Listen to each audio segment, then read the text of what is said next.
এক পারস্য রাজপুত্রের গল্প, যিনি সত্যের খোঁজে নিজের রাজপ্রাসাদ, ধর্ম এবং বিলাসিতা সবকিছু ত্যাগ করেছিলেন। এমনকি সত্যের টানে তিনি দাসেও পরিণত হয়েছিলেন। জানলে অবাক হবেন, তিনিই ছিলেন মদিনার সেই কঠিন বিপদে খন্দকের যুদ্ধের আসল মাস্টার মাইন্ড, সালমান আল ফারসি রাদিয়াল্লাহু তাআলা আনহু। 10,000 কাফের সৈন্য যখন মদিনা ঘিরে ফেলার প্রস্তুতি নিচ্ছেন, তখন মুসলমানদের হাতে কোনো উপায় ছিল না।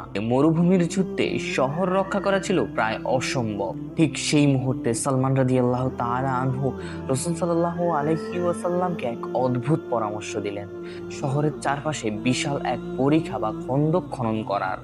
আরববাসী এর আগে কখনো এমন সমর কৌশল দেখেনি।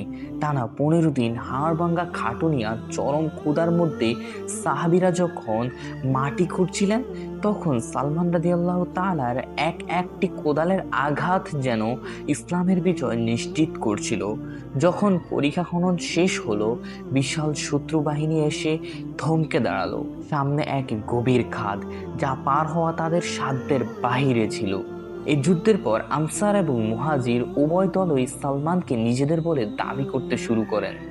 কিন্তু রসুল করিম সাল্লাল্লাহু আলাইহি ওয়াসাল্লাম মুচকি হেসে যা বলেছিলেন তা ইতিহাস হয়ে আছে। তিনি বললেন, সালমান কোনো নির্দিষ্ট দলের নয়, সালমান তো আমার আহলে বায়াত বা পরিবারের সদস্য। একজন কৃতদাস থেকে নবীর পরিবারের সদস্য হওয়া, এটাই ছিল সত্যের প্রতি তার নিষ্ঠার পুরস্কার। আপনার কি মনে হয় না আজকের যুগেও আমাদের এমন দূরদর্শী চিন্তার মানুষ প্রয়োজন?